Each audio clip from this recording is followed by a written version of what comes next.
Welcome back to the Philly Escape Podcast, sports fans. I'm joined by my two long friends, lifetime friends. Flay could not make it yet again, but I'm joined by Jackson Belko. How you doing, Jackson? Doing good. Flay, if you're out there somewhere, let us know. We're worried about you. And my boy Brits. What's going on, Britsy? What's up, dude? What's up, bro? We got a lot to get into. This might be a longer pod today, so not just our 30-minute usual Eagles breakdown, but we can actually break down something that's actually pretty good in this city right now. Well, relatively. The Sixers. We'll talk a little bit of Sixers game one. It's a bold Felt it statement. was it is bold, but speaking about the team in general, I think I wanted to spotlight the Sixers just for that first game, right? Nothing. We'll get to Ben after that, but I think the team itself deserves a little credit just with what they're dealing with right now. And then we'll get into the Simmons strategy. What the hell do you do with them? Do you suspend them, sit them? Do you pay them, play them? What do you do with Simmons? We'll go through that strategy, and then we'll get a little bit more into the Eagles after that. So, how do you feel on Howie? Right? Where does this guy stand with you? I mean, he helped, bring the most important moment in my life in the Super Bowl. Um, only 4 years ago. But where do you stand with him now? And then a little bit of breakdown on the games. So just what happened from the Bucks games coming out of the Tampa game, and then also looking ahead towards the Raiders, and then what's our draft strategy for this upcoming year? Because basically it's a big question mark right now. Do we know what Sirianni is? Do we know what Jalen Hurts is? I don't know if we do, but I think we need a little bit more time to find out. I'm not jumping to any conclusions yet, but we'll break that down a little bit further. So let's get started with the Sixers. Game one win in their opener, not home opener, but against the Pelicans. And this is a team without Zion. It's not, anything too crazy, but you still end up with JoJo, Toby, and Maxi and Ferk with 20 plus points. The team's looking good. Um, kind of what we expected, kind of good momentum coming over from the playoffs last year. But how do you guys feel after watching that first game from the Sixers?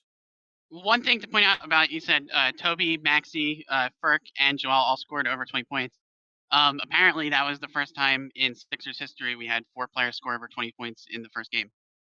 Okay. In the first So game, I already a was lot gonna of say what confidence. the. Making history, dude. It's a historic team. I mean, Yeah, I'm not gonna lie. I only caught a little bit of it, so most of what I saw was Ferk going off with those 3 pointers, which is really good to see yeah. because he kind of made a step last year, and it's good to see he's kind of keeping up with improving, unlike some people. Um, and I'm just happy to see that the team is kind of like not down and out after all the outside noise. Yeah, Yeah, think I of mean, yeah. I was gonna ask, Yeah. am I the only one who watched the game? Because I do have a lot to say about the game. I feel like I have Yeah, some points to yeah. say. It sounds like Brits watched a minute of highlights because it was just I for watched for the those. highlights. those I watched the Did you highlights watch too. the full No, highlights of the game? I'm not. Okay. I'm And not I gonna did. lie. I'm not gonna lie to listeners. I didn't watch the game, which is pretty sad for a Philly escape pod host. But with that said, I mean, from the highlights, they Season look opener. pretty good. I know it is the I season over. I don't know why. Yeah, this is late for me Couldn't right tell now. you. It's 9 No, p.m. no. Not a really good excuse. But Jackson, can you can you break down the game for us then? Yeah, I mean, I think I don't know. I watched the game. I watched the whole game, and I went on Reddit afterwards, and I like was reading what everybody was saying on Of there. course. I don't know. For me, I like the team. I like the energy. I feel like it almost like and people were saying like maybe it's because like the Simmons elephant has like finally been addressed or something, but everybody on the team just looked like they were having a freaking blast out there on the court. They were playing good. We were absolutely on fire from 3. You guys were mentioning that like streak where it was like Cork hit a 3, Cork hit a 3, Cork hit a 3, Niang hit a 3, and then Cork hit like another 3 in like 2 minutes, and we just like it was like a close game up until that point, and we just absolutely bombed off, and they couldn't do Yeah. anything about it. It's like I don't know. To me, it feels like maybe like in the past we've always had a problem with our bench unit. It seemed like, especially when Ben was playing with bench unit, but just the bench unit in general, it seemed like they just didn't get going as much as we needed them to. And this game especially, our bench unit was absolutely on fire. Maybe it's because Ben's not there, so like there's actual spacing. Because before when Ben played with the bench unit, like the entire floor was clogged because there were 2 players that couldn't shoot, maybe 3 players that couldn't shoot, and nobody could get like an open shot. now it seemed like we're playing with like Cork was running backup point guard for a lot of the game, and with like 4 shooters on the court because Niang is like deadly from 3. He's like a huge upgrade from Mike Scott. It just seemed like there was so much space. Like Drummond is like a massive upgrade over Howard.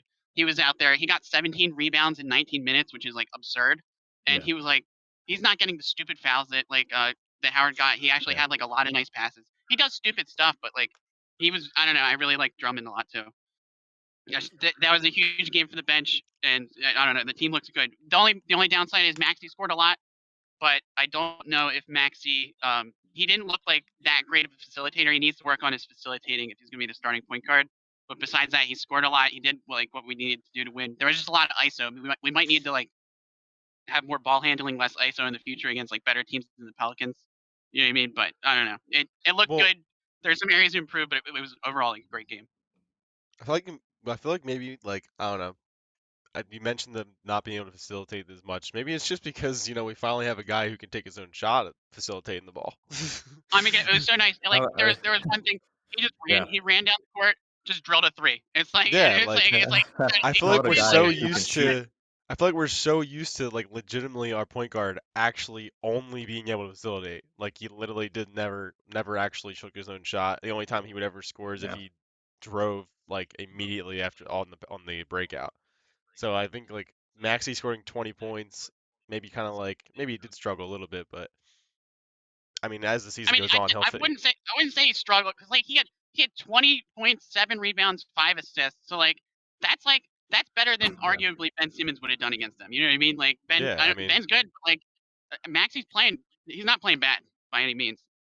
Yeah, yeah, I mean, when 20 points, 27 and 5 stat line is the downside of all that, just because he needs to learn how to facilitate and learn the point guard position. I mean, we needed Ben to kind of learn that position too, and he just doesn't shoot. To Britz's point, like just having a guy that shoots the ball, is confident shooting the ball, isn't in his own head. I think it's a massive upgrade. I mean, it's going to take time. He's coming on to his second year. I'm gonna let Cat Jackson catch a breath on that one because he gave us all the upgrades. Because I mean, you kind of stole my thunder. I think all my notes that I have here, you kind of rallied off. So Wait, I do have one more thing that I just wanted to say. Yeah. Like I feel like there's like even like nuances like that like opened up. Like we're with the still bench talking unit, Sixers, by the way. I'm just yeah.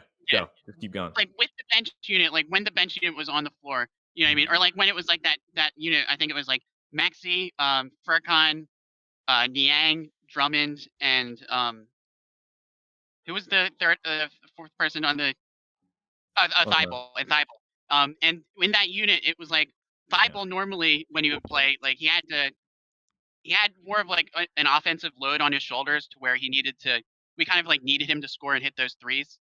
Yeah. Because they were like he was one of the few people that could actually potentially hit a 3. But in that situation with Maxey, Niang, and Korkmaz on like the court with him, he didn't even need to shoot basically. Like he could kind of just like focus entirely on defense, run the defensive side, and then those 3 are like at least one of them is going to be open for the 3. And it kind of made him better on defense. Like when he was able to, he was able to focus on it more maybe Just this year. just than he was take before. the pressure off a little bit, like you said, Niang. I mean, 3 for 4 from 3. Furk going 4 for 4 from beyond the arc, and then just in general, yeah, everybody's hitting their shots from the bench. I don't know how ready I am to say that this team wouldn't be better with the current Ben. Is this team better with than the team with last year's Ben? I don't know if I'm quite ready to go that far. All I know is I'm ready to say this team it looks good with the guys who are here, with the guys who want to be here. And if there's one takeaway out of all of this, it's even though it's a win just against the Pelicans, just against the Pelicans team without Zion, I still feel like having a team win and having this type of win is important to show us what the team culture is like. I Just JoJo speaking on his comments in practice and stuff like that. Like they are here for the guys who are here, and yeah, that's not you, Ben, and Ben's here to get paid. I think it's clear to me at this point just to get his money. He's a distraction. Ben Simmons was in practice, sweatpants on, phone in his pocket, dude. Just phone in the fucking hanging pocket, out. just skipping drills. Today the excuse was backaches. The excuse for him not to play tomorrow. It's like Yeah. all of these guys, if I have anything to take away from this, they're here. JoJo's here with the guys who want to play. And I think suspending Ben and doing that type of thing to kind of set the precedent that, you know, we're not going to reward guys who don't want to be here, who kind of have that childish behavior, dude. Just like show up and just be here for your team, be here for the right reasons, not just to get paid. So that's what I took away, even though it's a win against a probably a bad Pelicans team this year. It's still something that Yeah. proves to me that these guys are ready to play regardless. Yeah, of who's- Go ahead, Jackson. I was gonna say, just to your point, I don't know if you saw that what Embiid had said after the game, that like I think it demonstrated that the team definitely has, like, despite all the bullshit that's going on with Ben Simmons, the team is like glued together. They're having fun together. And Embiid said that like this year he wants to be a leader. After the game, the entire team went out to dinner together, and they just wanted to like get to know each other better, so that they can be like, you know, closer and like better friends and everything. And Embiid said that he wants to like be like a huge proponent for like everybody just hanging out and getting like he wants to like the whole team to get dinner after every single away game this year. I just thought that was like, that's cool. Like they didn't used to do that before. Yeah, no, that's actually perfect to what I was about to like. I actually came into the.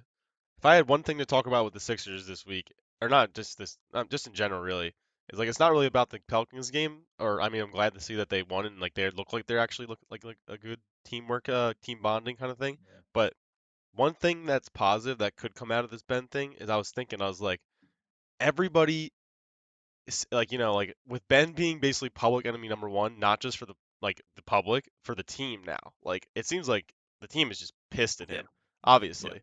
And it's like They're now not happy. they're all on the same side on this like kind of like this front. We're like, you know what? Screw this guy.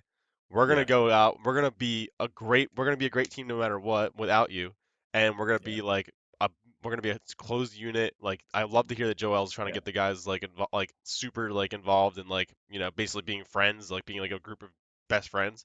Like look at the team we lost to last year, the Atlanta Hawks. They were not even close to as talented as us, but like they had a They they looked they, like they, a team. they looked like a team. They looked like they loved playing with each other. They also looked like they had like some amazing chemistry, which we lacked a lot last year. Well, I mean, we've lacked that for a few years now, and it just looks like I just feel like it, especially in the playoffs, it's almost like I can compare it to hockey where you really have to like dig deep and like actually like have like more than just talent to win in the playoffs in basketball. And I don't think we had that last year with Ben. Well, that's why in Game 7, it almost seemed like Ben came out on the court, and right from the get-go, he just didn't seem like he was like in it. You know what I mean? It's like the Game 7, the entire like season's on the line. You should be going as hard as possible, and he just seemed so passive that game. And like now, there's the stories coming out where like he was actually trying to like skip that game. Like he was saying he like visited like somebody for a massage who had like a positive COVID test, and he was trying to like say he got COVID so he could like Game miss Game 7? 7 or whatever. Oh my Yeah, God, like I didn't even people hear on the that team were one. trying to say he was trying to skip out on Game 7, and like it sort of makes sense now because he seemed so like out of it that game. He didn't even seem like he cared, and it just lines up. It's you need somebody who's actually going to try. Well, even the reports that were coming out from LSU that people keep talking about. I don't know if you guys saw that, but like basically like his scouting report was like the team. He's not a team guy.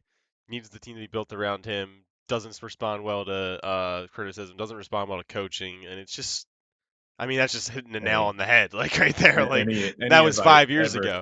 adversity. Like Same guy. I think Yeah. it's just coming out more of what he is. But honestly, it's weird to say. Is this a good thing for this team? Is this the thing It's- that like pissed them off to unify them? Like I feel like I'm taking, maybe I'm just being way too much of an optimist, but I feel like it really is unifying this team to be like, we don't care, look at us with or without Ben. We're here to play. We're here to show up. It's kind of like having a chip on their shoulder. I feel like pushing them a little bit more just to be a better team. I think Well, I think it's a good thing. I think it's a good thing for not only for like two reasons. Not only that it's unifying the team, but if Ben Simmons is this like kind of guy who's not going to give it at all, he's never going to try to improve, and he's just going to give up when we criticize him. We don't want to. We're never going to win with somebody like that on the team. We're much better off with the better spacing on the floor for both the one and the twos, and like a player that's at least like decent like return for him than we are with him if that's how he's going to act and be. You know what I mean? Yeah. Get the cancer out of the team. Yeah, that's basically what I was getting at. Like, I don't think it's necessarily like I think it is a kind of a hit, obviously, because he is a talented player. But like at the same time, with what he's doing now and like what he's been doing, like we're not gonna be able to win with that anyway. And he's not even gonna he doesn't even want to play. So if we force him to play, I mean, we really can't even force him to play, obviously, because he's just making excuses to miss games now. Yeah. But like it's basically like a situation where we have to accept that it's gonna make us better because putting him on the roster is obviously a mistake now. Like I think Yeah. it's better that he's showing us he's a baby now than like if we go into right. the season we try and win with him and then we find out he's a big baby in the playoffs again. Exactly. When And it I matters think the most. and Yep. to basically answer your question like more directly, I think it actually is going to end up being a better thing for the Sixers. Maybe not. Yeah. Well, no, I actually think this year we'll go back to the playoffs, obviously, and we'll see where we take it from there. Like maybe we get bounced in the second again, but maybe we actually take the next step with a better, more cohesive group.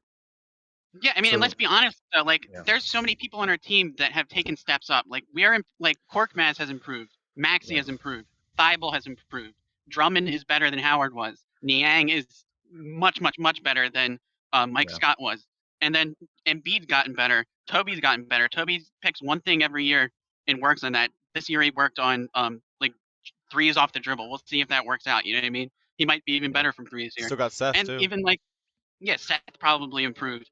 And then like if we do trade Ben Simmons, I feel like if you add somebody like even like remotely close to Ben Simmons, like if we got like a decent player for Ben Simmons who was like an all-star or something, and you add him to this team, I think we're better than the Hawks were last year. I think we could go pretty far. Oh, definitely. I just don't know if we'll Yeah. get that guy. But I mean, I I lost mean, my even thought. like the Yeah. low ball offers And that yeah. people are offering us, even with those players, I think we could go far. And we know So Morey's not going to trade him unless it's for somebody good. Yeah. So I want to turn to that second topic because that leads in perfectly to talking about Ben and what our strategy should be at this point. But just to jump back real quick to your point, Jackson, those guys that are developing the Furcons, the Isaiah Joe Thigh even. Bolts, Isaiah Joe, all those guys on the Sixers now. I mean, Tyrese Maxey had the most minutes out of anybody on the team, 34 minutes. What does that look like if Ben's in this game, right? It might be what 10, 15, thinking more, that takes away time from his development. I mean, if we know we're riding without Ben at this point and he's just a cancer to this team, you might as well give those younger guys this time in the regular season to actually grow and kind of meld with the rest and gel with the rest of the team so that we're ready for the playoffs. So we looked, maybe not talent wise, maybe we'll be better talent wise than the Hawks, but we look as far as chemistry goes, just like the Hawks did when they beat us. And that I, Oh yeah. 7 game I series. 100% agree with you. I think the only reason to play Ben is to increase his trade value, but I do think that could potentially be detrimental for like the younger guys. I know they have other times to develop, but like if we want to win this year, it's probably important to play them a lot of minutes and not give minutes to somebody who doesn't even care. Yeah. Exactly. And One. so, and on that point, so then we'll move on to just Simmons then. Brits, what do you have to say Yeah, real I was just quick gonna say before one we more thing before we dive move right to the into the next? Ben stuff. Yeah. Um, I feel like, like last year we were a big talk of like, winning the East, like when the season started, like we were pretty much, I mean, maybe not the favorite because of the Nets, but we were like a big talk, like we have a chance to win it all, chance to Yeah. win out of the East. And it's kind of like, obviously we're not getting talked about like that anymore because this whole thing has been kind of taking over the talk. Also, losing a guy like him is like, I mean, obviously we're talking about the ups and downs of it, but like, losing a guy like He's a him, good player at the end of the realistically, he day. is a He's good good. player, yeah. Yeah. But I kind of like the fact that maybe we get that like kind of mindset where it's like, okay, people think we got worse with losing this guy. Let's prove 'em wrong. Kind of like a prove 'em It's wrong almost like mentality. that 2017 Eagles Yeah, mindset, I I was feel Yeah. I was like. kind of It that's kind of feels what I was getting at, like little underdog going with the mentality getting in little there, underdog. which And Sixers really haven't yeah. had that in a long time because they've been a good team for a long time, and maybe It's they like can develop that. Yeah. The team's on Embiid's back now, and I think if anybody is going to ride or die and go as hard as they possibly can, it's Embiid. I really hope he can just Yeah. stay like healthy You all year, I man. I mean, you love a young, scrappy team who can put up a fight. I mean, with basketball, I feel like it's a little different. I mean, you have talented guys like LeBron and Anthony Davis. I feel like they can kind of just take control. But I kind of get what you guys are alluding to. It feels the same. The vibe And is we the still same. got guys Underdog, like that though. chip on your We still shoulder. got Joel Embiid who's top 5 player Yeah. in the NBA. But we got Tobias, who's a beast. We got Seth Curry, who's a beast. These guys are all Right. veterans, and then we got these three young guys that are just ready to go.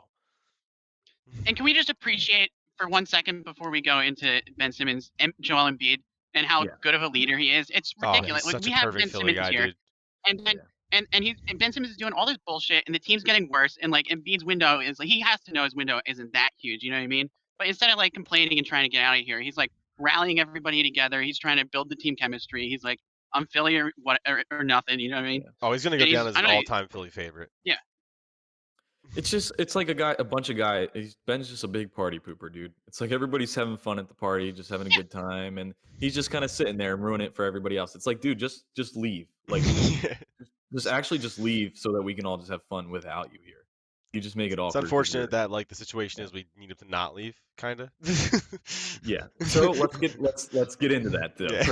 Perfect segue. So I don't think we could have predicted any of this happening the way it did, because I think my thoughts, we kind of discussed this in the earlier pods of just, I think you play Ben in the regular season and then his trade value goes back up because he becomes his normal regular season Ben, and then you kind of, off him to Yep. another team, send him somewhere else.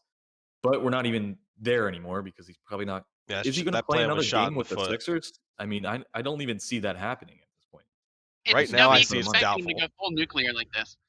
No, Yeah. and nobody. I don't think anybody could have saw him just like really just like first of all holding out, and then like when he got like caught in that like point where he had to come practice, just being a complete baby about it. Like, Well, I mean, who could have logically thought, oh, Ben Simmons is going to do the stupidest moves he possibly can to make himself the biggest laughingstock in all of sports? Like, come on, dude, what are you doing? He really is. He's the laughing stock of He- sports right now. He I saw played. Cricket Mobile. Cricket Mobile's making memes about him. They were like before the game, NBA TV was showing memes about like making fun of Simmons. Everybody's making fun of him. I mean, the jokes at the ESPYS too about the bricks that he's throwing. Oh God. Yeah, he's a laughing stock, just nationally, global, just all around the world. I mean, Australia probably disowning him for, He didn't even play for their national team in the yeah, Olympics. He's such an embarrassment. It's such an embarrassment. So my thoughts, right? I don't want this childish behavior to be a part of this team where it looks like leaders like JoJo are building, these rookies and these young guys up and showing them what winning means. I say suspend until you find something. Maybe there's a small chance that another all-star out there isn't happy as the season progresses, and maybe you can strike gold somewhere. But I don't want to reward behavior. If you can somehow not play him, don't play and don't pay.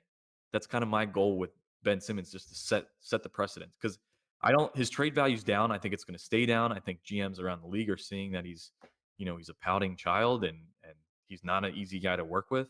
I mean, who would want Ben Simmons on this team That's the unless you're thing. giving up literally nothing when he's a cancer to any team? That's what I'm saying. I don't think thing any team even wants to touch him right now. Like he just kind of looks like a.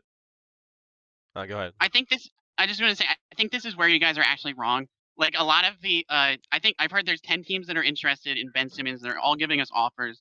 And if you look at the offers that they've given us, they're like pretty substantial. These are like young players who have like high potential, like multiple of them plus multiple picks. It's a good offer, but it's not like as good as you want for somebody who's an all-star and like a defensive player of the year.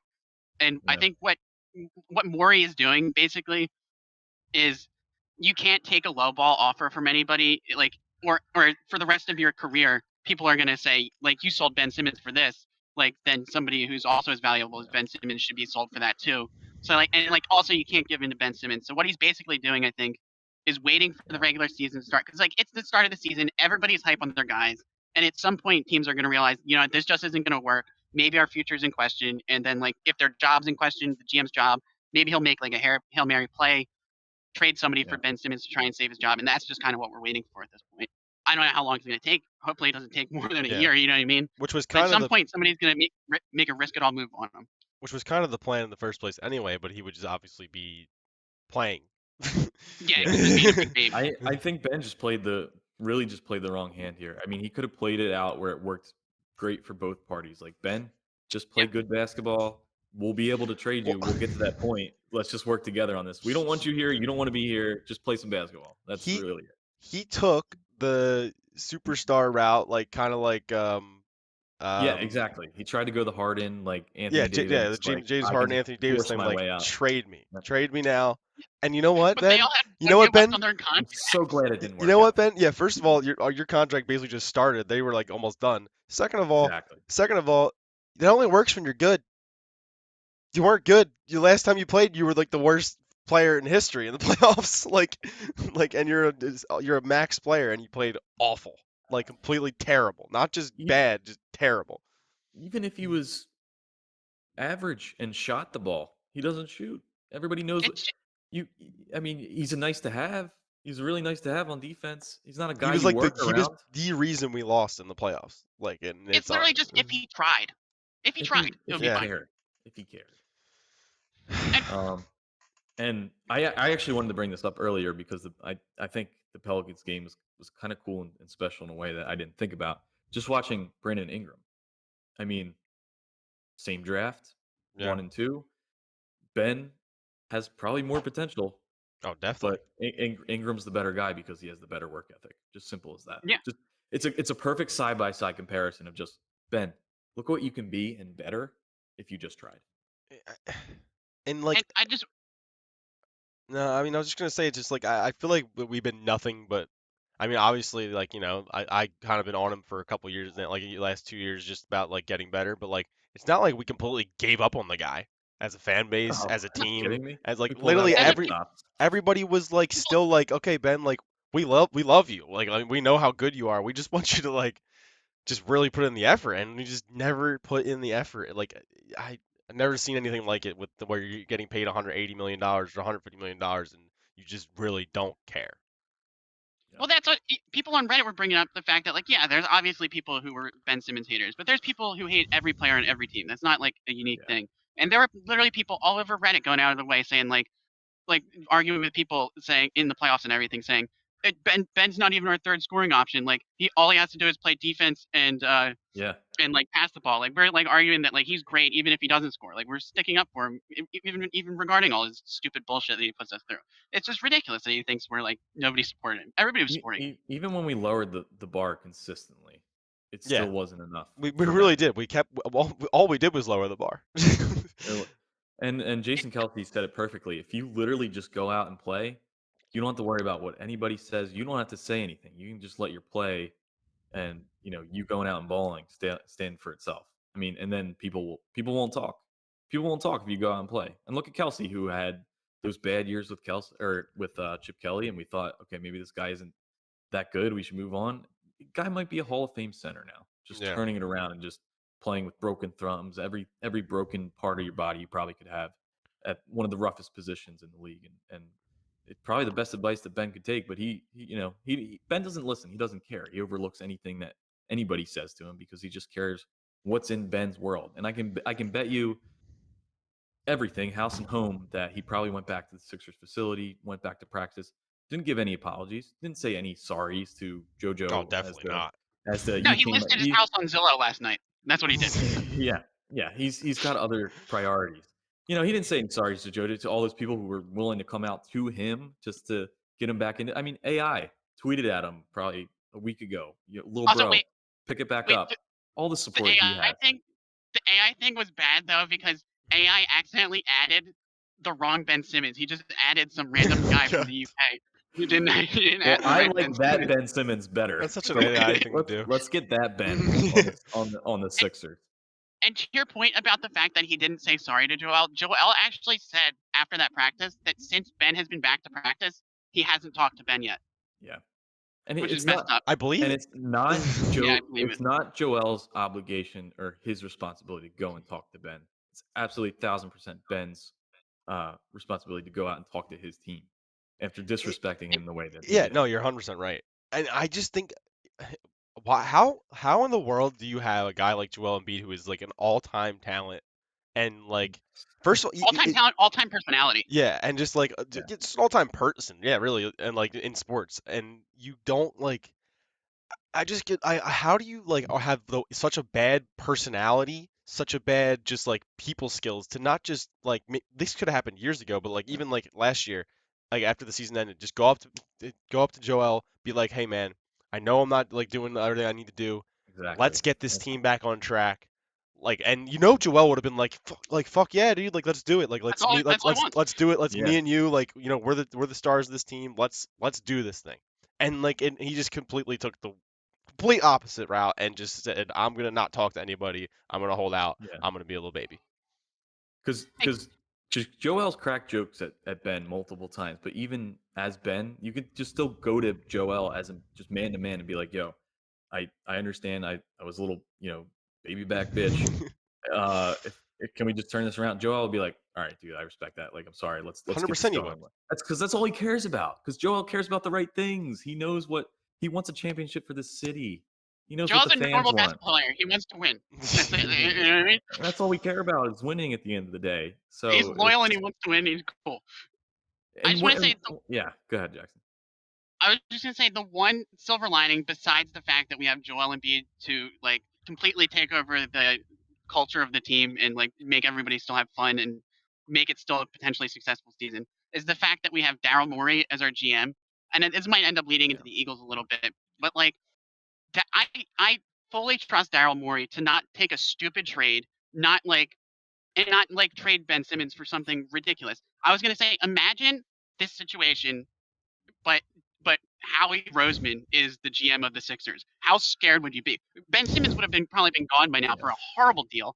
It's like it's the difference between this and the Ertz situation. You know what I mean? Like Ertz was like we could have traded Ertz for something maybe good a while ago, but we didn't. And then Ertz comes back and he's like, I want to trade, but then he's like, oh, I don't want to trade, I want to stay here. And then Howie's like, okay, but we'll end up trading you for absolutely nothing. It's like I just don't think Daryl Morey is going to do something stupid or pointless like that. And I actually trust him to get the most out of this situation. I trust Morey as well. I think he's actually a really good GM, and I think he will end up doing the absolute best he can with the situation. But like, I mean, in hindsight though, like this is kind of like what the Wentz thing was really, and how he did kind of get us the best situation for that. So like, I mean, he did a good job in this like a kind of a similar situation. The thing with Howie Roseman is he wakes up every day and he's like either today I'm going to be a genius or I'm going to be stupid, and you don't know what he's going to be next. Today I'm going there's no polar opposites. There's no pattern. There's no like he gets better over time or he gets worse over time. He's just like some days I'm stupid, some days I'm cool. They're smart. It doesn't make any sense. Did I plan the perfect agenda for the pod today? Because these are just perfect segues. This is going well. This is smooth. So yeah, this is kind of the Howie hate corner, and actually in just sports radio, I've been hearing a lot of comparisons between Morey and Howie just the past couple days. Who's the better GM? I agree. I agree with you 100%, Jackson. I think let's all be realistic. Ben is a good basketball player. He can be elite. He's not because he doesn't try, but we can still get something for him regardless of what this situation has been. Whether it's 5 teams or 10 teams, we can get something out of this, and we don't have to trade for TJ McConnell like Howard Eskin's been saying. So we're not completely lost here. Yeah. I feel like Daryl Morey's thinking about the situation. He's like, wait, everybody's down on Ben Simmons right now, but 6 months ago, I almost traded Ben Simmons for James Harden. So maybe in the future, his value is going to be up and I can get somebody who's better. And he's like, I'm not just going to take a stupid deal and just get like, it's not, it's not a sunk cost policy if his value can still go up from here and he can get something better. Yeah. Right. And as much as the whole world and the whole basketball, like all the GMs are like looking at this situation and being like, and they're kind of like watching it closely. I feel like in trades like this, like 90% of what you look at is the player and what the player can do, other than like the fact that other than the outside bullshit. I mean, like look how many times like toxic players have been traded and and just for like pretty much like you thought they would like not get anything just because they look like a horrible like OBJ is one of those guys that like always gets to get traded, always goes to a good team. They always get something out of him. Like the teams that he's been on always get something, you know. Not even that. People are still signing Kyrie Irving. You know what I mean? Yeah, Kyrie. At the end of the day, the crazy nut he is. It's a matter of what you bring to the table that matters, and it's basketball. It's what you bring to the sport itself. But speaking of guys that you trade for talent but are pieces of crap. Deshaun Watson. This is a lot of where my Howie hate comes in, right? Because we're talking a lot about team culture and bringing guys here who should be here, bringing guys here who want to win, but also can be leaders for the younger guys and set the right precedent of what it takes to win. And that's what 2017 was. It was a team win. It wasn't just. I mean, let's be honest. Foles did a great job stepping in for Wentz, but it was 100% a Well, it's team even more to win your point, like when it's a backup across the quarterback board. stepping up to the But plate. yeah, so here's, I mean, here I feel like with Howie, I'm losing. I lost his respect. Like Wait, you don't like the fact that he's trying to sign a well, serial sexual predator? well, What? well, what I know, right? But it's one you. But yeah, I mean, just listen to how ridiculous this sounds. I mean, Jackson already ruined my thunder again. But Sorry. but you're getting rid of Ertz. I don't know how long he's been here, but a million years. Who's 11 catches away from the franchise record. Deserves a statue as much as Foles and Peterson for winning the Super Bowl for us. Is an absolute Philly guy who wants to be here. I mean, he went back and forth with that trade stuff, but at the end of the day, he's still wearing an Eagles bracelet Yeah. at, Oh my at God, dude. Cardinals, practices. The bleeding And green still, dude. you get rid of that guy, but you're considering taking a guy who's allegedly, not even allegedly, he probably most likely has raped, sexually harassed like 20 different women, masseuse, whatever. Considering that, like, what kind of team integrity do you have left, or any type of integrity ethics do you have, Howie Roseman? I just don't get it. How do you consider those two things? I gave a lot of credit to Howie for a lot of good things he's done in this offseason for 2017, all those trades he went up to get Carson. But team culture is everything, and that's what really won 2017. It wasn't just the GM who put the pieces in place. So 2017 was a lot of Howie, but it was more of a team culture that won this. That brought the Super Bowl home to Philly. So this is where my hate comes in. Officially lost respect. Seeing Ertz go, cry in the locker room for 30 minutes, absolutely killed me. That was brutal, dude. Howie I lost me think completely. honestly, from a team building Lost me. perspective, even like okay, a 6th-round pick is like mildly valuable. You know what I mean? But you know what? As somebody who's an Eagles fan, I would much rather have Ertz for the entire season. He goes out, and if he wants to sign with another team, he can. If he wants to sign a minimum deal here, he can. You know what I mean? Give him that chance and Yeah. let him get the record and let him finish out his tenure here the way he wants to finish it out. Don't make him cry in the locker room and have Yeah. like an emotional leaving of the team. It's ridiculous. It's not worth a 6th-round pick. Yep. I mean, not to And then he mention. signed, but wait, real quick.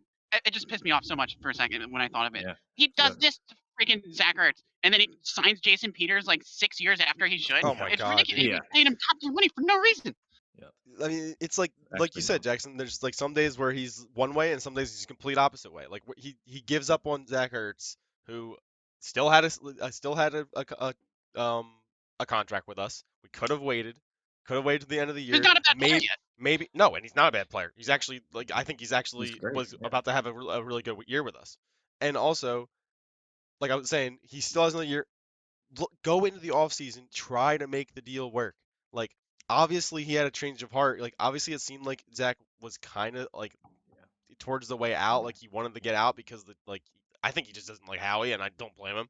And Can't blame him. and why not try to get that medium tier deal for a couple years or whatever it was, like wherever it will be. I don't know how those 2 or 3 year deals are always weird. Like the money's always weird. But like I feel like we could have did like a $5 million deal for him or like a $4 million deal for him.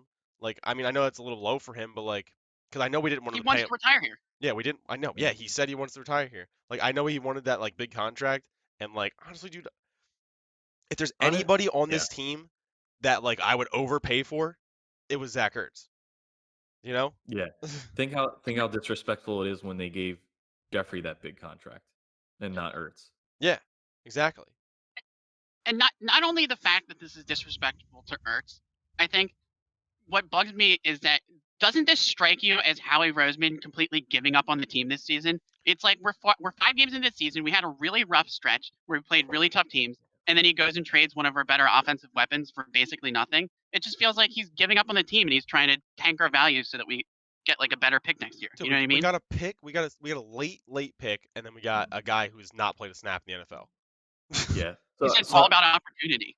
but Like, I don't think this is selling, but What I think this is opportunity? I think this is Howie always being like, "Oh, I can always wheel and deal. Like I can always get something. Like look how great I am, just like turning nothing into something." But it's like you didn't you're probably worse off as far as talent, and also like you're dealing a guy who's like put everything into this team.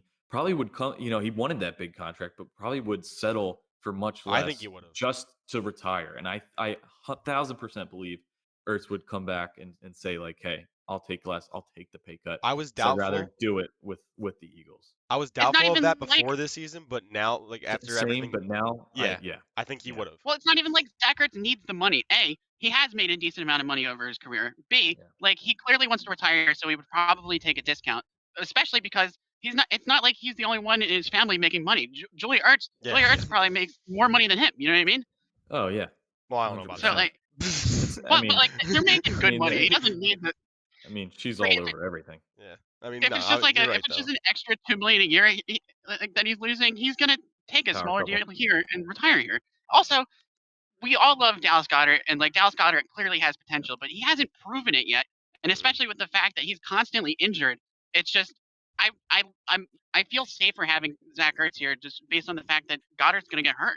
It's almost 100% that he's going to. Yeah, and also the Cardinals haven't signed him yet. Like there's no deal. I haven't even heard of a deal in the Yeah. making.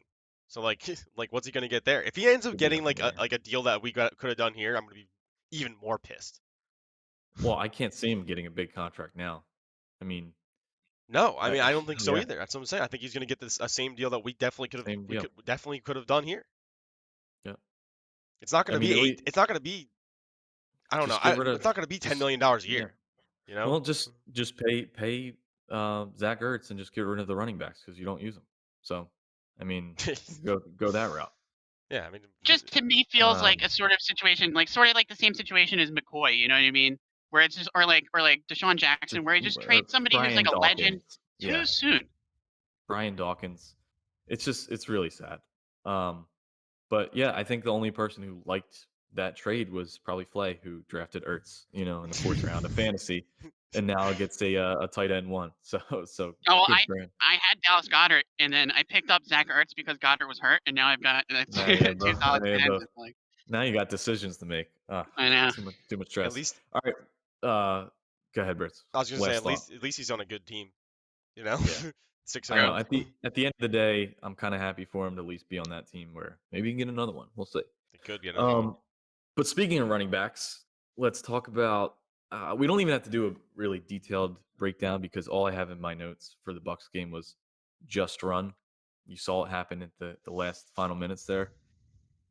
Just run the ball. And Raiders pregame plan, just run. And after self-scouting for 6 days, they realized that they need to just run. But So other true than though. that, They took out all the screens. There weren't as many screens. I was happy about that. Like one screen, instead of 75. But no in-game adjustments, no post-game adjustments. Guys, are you worried about Sirianni at this point?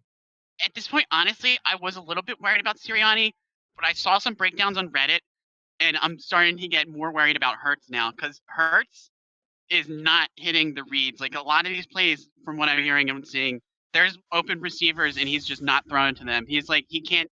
I don't know. It's just there's windows that you gotta hit if you're a QB and he's not hitting them. I'm worried about both of them. I'm Yeah. like to talk about Sirianni. I just What is Sirianni supposed to do if he calls an RPO and Jalen Hurts doesn't know how to run it? well, what's the point of an RPO if they know you're not going to run it? Exactly. Like It's it's a not an double-edged sword, RPO. really. It's like I mean the whole They're thing both is bad. the whole thing is with rookie quarterbacks, you're supposed to use the run game so that they don't feel pressure. They don't feel this like overwhelming pressure to throw the ball 40 times a game and win the game for their team.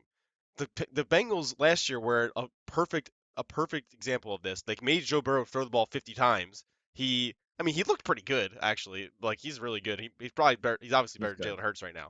But Yeah. like Yeah. they made him throw the ball 50 times. They were losing games, and then he gets hurt because he has to drop back in the pocket 50 times a game. Like it's like you have to use the run game in general in football to open up the pass game. I know everybody's like been beating this to the death or beating a dead horse on this topic is Yeah. that you have to the run opens up the pass. We all know this, but like Yeah. even so, it's even more so for rookie quarterbacks. You have to be let them develop and not make them be a superhero every game. Well, Yeah, real yeah. quick though on the RPO thing. Do you guys know what the situation is? Because from what I understand, the RPO is like depending on whether the linebacker is playing up or back. You either run the ball or Jalen Hurts takes it and he passes it. You know what I mean? And from what I'm hearing is happening is no matter whether the linebacker is playing up or he's playing back, Hurts is just taking the ball for himself and not passing it or giving it to Miles Sanders. He's just taking it for himself and just running it. Yeah, that's what I was gonna say. And It's not an RPO. It's a Yeah. it's a pass QB draw option. Like you know what I mean? It just imagine how frustrated Sirianni is if he's calling this play. He's like, okay, this receiver's gonna be open. The linebacker's playing perfectly, so Jalen will take it and he'll throw it to the receiver. Or he's like, it's perfect for a run, and then no matter So what, you- Jalen just takes it and runs like a little QB run. He's probably like, are you freaking kidding me, Jalen? Just run it right. You know what I mean? just give it to, just give the ball I'd be away. frustrated. Yeah. Yeah. I mean, do you think that's like more of like the game plan or it's more Jalen Hurts? I think it's Jalen Hurts, dude. He's just not It running the could be. RPOs It right. could We be. might just have to get off of him.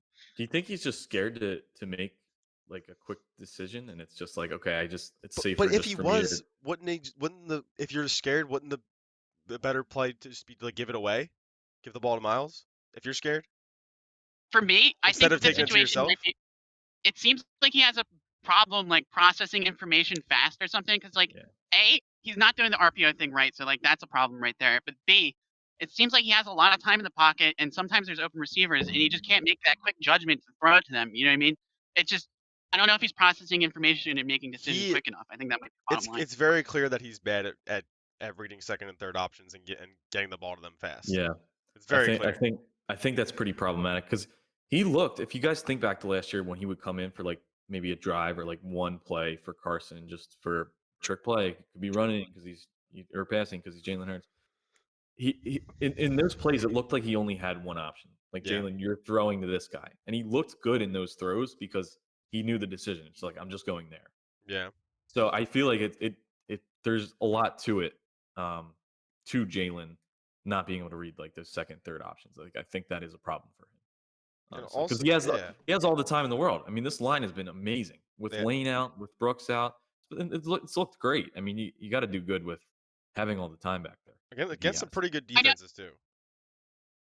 Yeah, I just want to say, I know I brought this point up before, but Yeah. like, I know you guys aren't going to agree with me, but like, when Nick Foles was here, he played the RPO system in our offense to perfection, and he was so well. good at Yeah, it. I know. So And- well. It's clearly a problem if, like, I would right now much rather have Nick Foles as our quarterback than Jalen Hurts. You know what I mean? Like, I still think Nick Foles could come in here and run like a decent offense with us if he had like the right situation. Clearly, we see if he has the right situation, he can do it. But like, if we want a franchise quarterback, I shouldn't be thinking back and longingly about Nick Foles. You know what I mean? Nick Foles isn't even starting in on a team right now, so like, that's Yeah. a problem. No, I mean, If I- that if is a I- problem.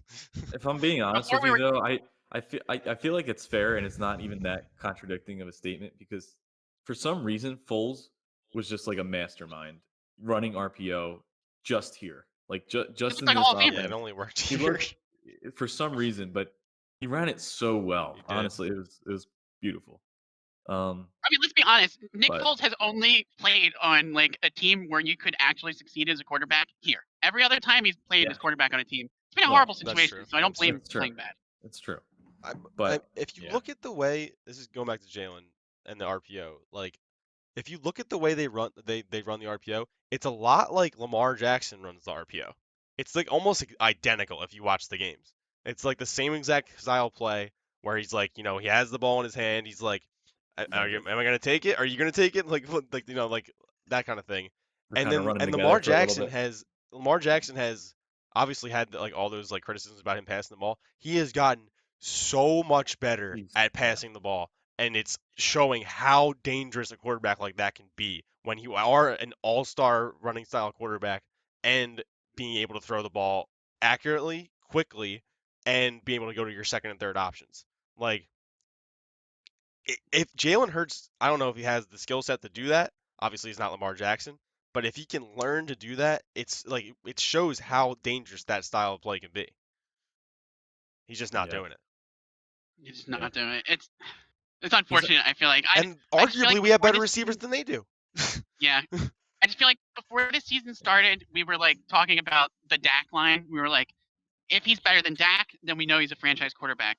I just think it's a problem because like I feel like as the season goes on, we're starting to delude ourselves and like drop that line lower and lower and lower. And I don't know if that's good. You know what I mean? Like Yeah, you I got to keep the standard the same. I mean, Yeah. Dak's I don't- bar is raised, so that's a different story. But yeah, I think you got to leave it at the same bar and just he either drops or goes above. We can't lower the bar for him. I feel like pretty much I all don't of. want to like Go ahead. I just don't want to overreact to the first part of the Well, season that we've gone through yeah. already because I know it's been a tough part of the season.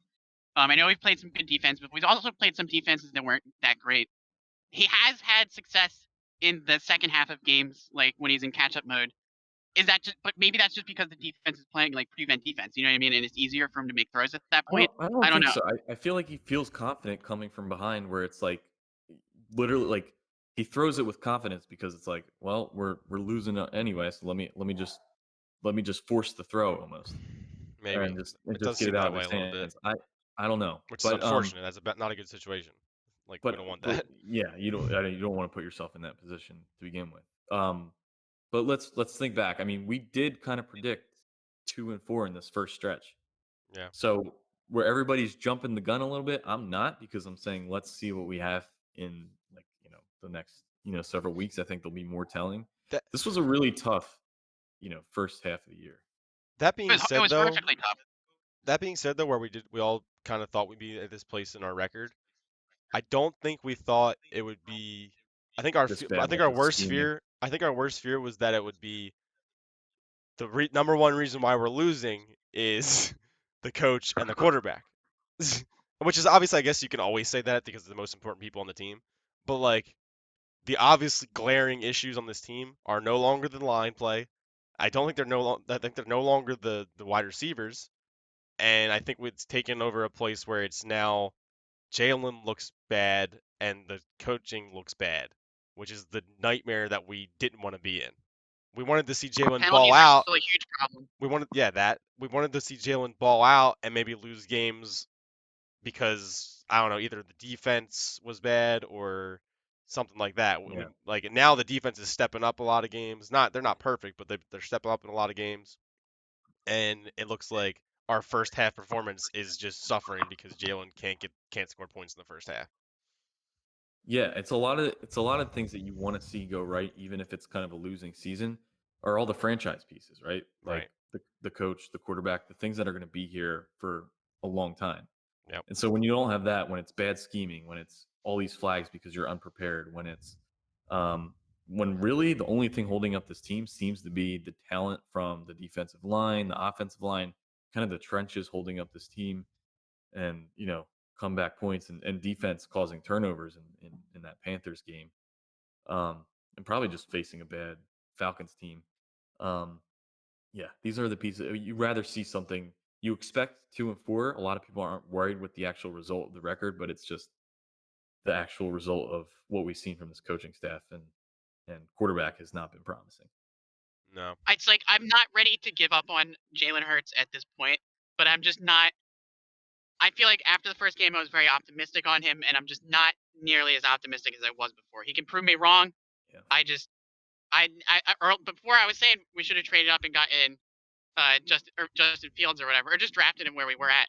Maybe I don't know if I don't know. I do like having Devontae Smith. I think Devontae Smith is good. Yeah. But I mean that might have been the right move, honestly. So just let's take the best receiver this year. Well, we'll have to think about draft strategy then. So let's go into that real quick. A couple highlights for this week. Lane Johnson will be back. Yep. Well, at least looks like it. Mailata's practicing on the left side, so that leads me to believe that it looks like Dillard will be out. Mailata will be on the left side. Lane will be on the right side, is what I'm assuming. I don't know how that'll play out. Bad news for this week. Sanders is still on my fantasy roster in my one league. But too, man. I saw this one stat. He has the highest percentage of positive yards per attempt. Yeah, I did see that. So Matthew Berry, he was saying how Sanders sucks this year. Watch the Eagles, man. we're just not giving him the ball. He will explode if you keep giving him the ball. Just run the ball. But with all that said, let's talk about draft strategy for next year, Wait, right? real quick Right. before we get into that, I just want to Yeah. gauge everybody's feeling on the game for Sunday. Oh, I yeah. feel like we Yeah. have a good shot at winning, if not only because like I think the Raiders were like they're not that good of it. They're a good team, but they're not like amazing. And Yeah. I feel like just the disaster that's happened with their coaching staff just getting completely blown up. They're Yeah. in a mess right now, and I think we could easily get a win rate, sneak one in on them. You know what I mean? Yeah, I actually saw a stat, and I guess this is kind of like getting real deep into the analytics of it, but the Raiders have scored, I think, 3 more points than us this year, and they've let up 3 less points than us this year, and they're 4-2, and we're 2-4. That's how close these like games like are kind of for like in the NFL. Like they're not that much better than us, I think. Yeah. That the No. record says. Yeah, I think it's 2 Yeah, game like, I think- difference, but yeah, I would agree with that. Although a lot of our points are comeback garbage points. But, Yeah, that's true too. But I yeah, I that- think we do have a chance. Also- I mean, Also, they are, I think, one of the worst teams against the run. One of the worst. I think they're averaging like 100+ yards a game or something against like with like one running back on the other team. Not just the whole not just like the whole offensive running game. Like just like one running back is like averaging like the star running back on the opposing team is averaging like 100 yards a game. So but prepare for 7 runs for Miles Sanders. Yeah, But prepare I for was- 40 I yards was and gonna say, 11 for runs. does it matter? Do they have a good passing It defense? should. I mean, it should matter. Like Yeah. I don't know, man. Like if That's- Sirianni that's- doesn't come that's where I in lose and faith. run the damn ball at least 20 times this game, I'll be upset, honestly. You have to. Well, I mean, you have that's the to- problem yeah. though. Sirianni sees that and he's like, "Oh shit! If only we had a running back on the team." He has to. He has We got to 3, dude. One of them's our quarterback. He has to Yeah, he's Derrick coming quick Henry. game where it hurts. He has to Derrick Henry the crap out of Sanders this week. That's all I gotta say. He should. He should use Um, this game as a test to see if it actually would work. I don't even And care he's if we good. lose. Just run the ball 25 times with Miles. I mean, Lane Johnson's even back if on it. it wasn't Sanders, if you gave the ball to Gainwell, anybody, just give them the damn ball.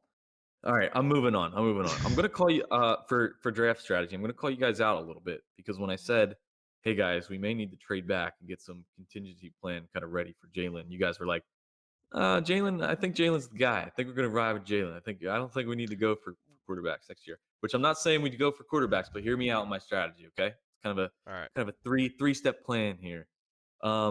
Trade back. So Dolphins look gross right now, just disgusting, right? Let's say Well, they're a that's the top. thing. Who's back though? Are they gonna get better? Let's say Probably not. they're a top 5 pick.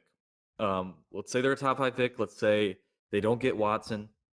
We get that top 5 pick. My proposal to you guys is we trade back, and by trading back, we do something similar to what we did with the Dolphins this year. Maybe we go to 10, 11, whatever it is. We get a first rounder next year, and then we get a star defensive player this year, which we know we can get at that 11th or beyond spot because, Cowboys got Micah Parsons. J.C. Horn was at the 8th, 9th pick. Asante Samuel Jr., who looks great. He looks really good. Second round pick. Trayvon Diggs, second round pick, I believe. So you can get those guys, and it doesn't have to be, which is probably even better if you get them later in the first round because you got something back and you got more value back in a pick next year. Also, this So- draft is line and defense heavy. It's defense heavy. Plus, you mentioned last time the quarterback class sucks. Yeah. So let the Dolphins or whatever team sucks go up and get their quarterback. Let us, give us maybe another year for Jalen. I don't see any free agents. I don't see free agents that I would want to sign probably this year. It buys Sirianni and Jalen Hurts one more time or one more year just to see what they are. And then in the next year's draft, that's where we use that firepower that we trade back for to invest in a quarterback. But what do you guys think For on me, that kind of strategy? I do understand where you're coming from, and I think that like you're going for more of like a depth perspective, getting like more depth or whatever.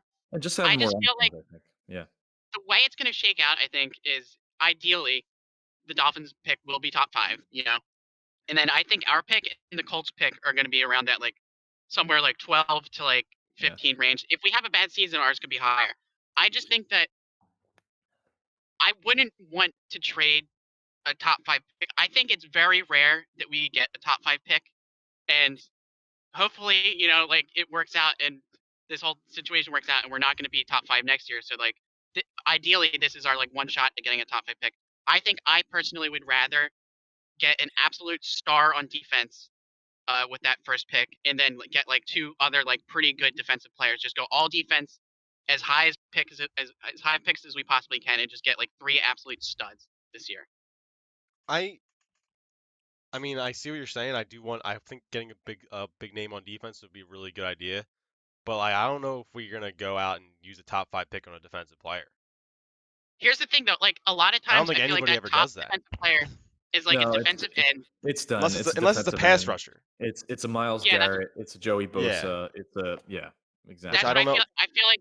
Okay, maybe we can do I that. feel like, you know what I mean. Like, BG's time is ending, and we might need to replace him with like a top tier pass rusher, and this might be like our one opportunity to get that like elite Gotta see pass who's rusher. available if there is a guy like that. Yeah, see, Jackson, I agree with that. I think it just depends on the draft scenario. Like if it takes place like this year where they're kind of going Kyle Pitts offense and we still can get a JC Horn, like that's where I trade back. Just knowing what the teams before me want to go out and get. But if they're going for that defensive lineman and it's a Miles Garrett like guy, you're right. Maybe I just stay at that pick and then I just get if there's like an elite level like the name guy, player in the big top name 5 guy. that we can realistically get, I wouldn't want to trade back. You know what I mean? But like, I agree with that I think too. that's fair. Yeah. But if there's not, then Yeah, I think totally. trading back is the right play. I agree with you guys with that too. Yeah. And So, also, I think I think last pod when we talked about this, I was more so saying not Jalen's our guy. I think there's no point. I was saying there's no point in and getting a dealing him quarterback. this year. Yeah, like or getting somebody this year because Okay. like just because of the draft class. Okay. Yeah, no, that's fair enough. Because I you can't waste the first round pick on a quarterback that you know. No, It's dude. just not going to be a guy. Like I don't. Look just at And this year, especially not dude. only There's that- like 3 guys that we thought were gonna be star quarterbacks, and like I mean, really the only one who's actually like is showing up is I guess Is Trevor there? Lawrence. Like he's looking pretty decent. I mean, he's obviously in a terrible situation, so it's so hard to judge. But I mean, Zach Wilson looks terrible. I guess he's in the Jets, another terrible situation. But like, we can't judge Zach Wilson until he's on another team besides. so, then again, yeah. Sam Darnold looks like he's regressing to Sam Darnold again. So Yeah, he may not be as great as we actually thought in his first 3 games. he did lose McCaffrey though, so he lost his crutch. Hey, running back. They opened the field so much for your quarterback. All right, guys. I think we could probably close up with that, unless you guys have anything else just for real our quick, fans. The one strategy we don't want to do is trade all of the picks plus Jalen Hurts for Deshaun Watson. If that happens, No, we're not Eagles fans anymore. Oh my I'm done. God. I'm done. I don't. That's worst case scenario. Luckily, he I think there's traded no two- chance that yeah. happens because if he gets dealt, it's going to the Dolphins. He's going to the Dodgers because Yeah. he doesn't want to be here. He wants to be in Miami. Yeah. We know that story now. But just don't trade 2 first-round picks for anybody. Honestly, just don't do it. No, We need them. not use this the year pick. at least. Go all defense. Take a page. I hate to say this. Take a page from the Cowboys book and go all defense. All right, guys. We're gonna close up with that. Jackson, Brits, who wants to say it? Who wants to say magic Fritz, you words? do it. You do the honors. Brits, All right. you do the honors for us today. This Philly Escape Pod has launched and landed. We'll see you guys next week. We'll see you guys next time.